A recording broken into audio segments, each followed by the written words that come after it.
ನಮಸ್ತೆ, ನಾನು ತನುಜಾ ಕೆಬಿ, ಪಾರಂಪರಿಕ ವೈದ್ಯೆ, ಯೋಗವನ ಬೆಟ್ಟ, ಚಿತ್ರದುರ್ಗ.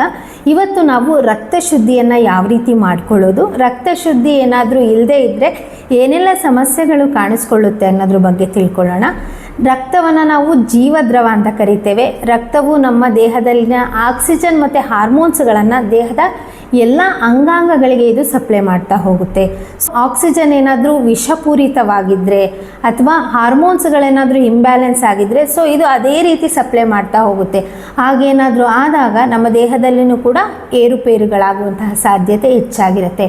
ನಮ್ಮ ಇತ್ತೀಚಿನ ಜೀವನ ಶೈಲಿ ಇರಬಹುದು, ಒತ್ತಡದ ಜೀವನ ಇರಬಹುದು, ಇನ್ನು ವಿಷಪೂರಿತ ಗಾಳಿಯನ್ನು ಸೇವನೆ ಮಾಡೋದ್ರಿಂದ, ವಿಷಪೂರಿತ ಆಹಾರಗಳನ್ನು ಸೇವನೆ ಮಾಡೋದ್ರಿಂದ, ಈ ರೀತಿಯ ಸೇವನೆಯಿಂದ ಇತ್ತೀಚೆಗೆ ರಕ್ತ ಕೆಡೋದು ತುಂಬಾ ಹೆಚ್ಚಾಗಿದೆ. ರಕ್ತ ಏನಾದರೂ ಹಾಳಾದರೆ ತುಂಬ ಅನೇಕ ಸಮಸ್ಯೆಗಳನ್ನು ನಾವು ನೋಡ್ತಾ ಹೋಗ್ತೀವಿ.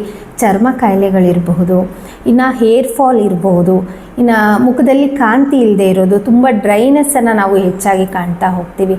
ಹಾಗಿದ್ರೆ ನಾವು ಯಾವ ರೀತಿ ರಕ್ತ ಶುದ್ಧಿಯನ್ನು ಮಾಡ್ಕೋಬಹುದು ಅಂದರೆ, ಪ್ರತಿದಿನ ಒಂದು 3 ತುಳಸಿ ಎಲೆಗೆ 1-2 ಹನಿ ಜೇನನ್ನು ನೀವು ಸೇರಿಸಿ ಸೇವನೆ ಮಾಡ್ತಾ ಬಂದರೆ ನಿಮ್ಮ ರಕ್ತ ಶುದ್ಧಿಗೆ ಇದು ಸಹಾಯಕವಾಗುತ್ತೆ.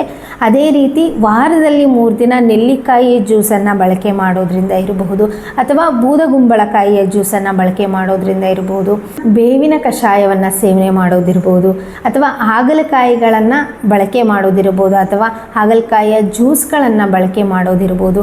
ಇವೆಲ್ಲ ಜ್ಯೂಸ್ಗಳು ಸಮೇತ ನಮ್ಮ ರಕ್ತ ಶುದ್ಧಿಯನ್ನು ಮಾಡಲಿಕ್ಕೆ ತುಂಬಾ ಸಹಾಯಕವಾಗುತ್ತೆ.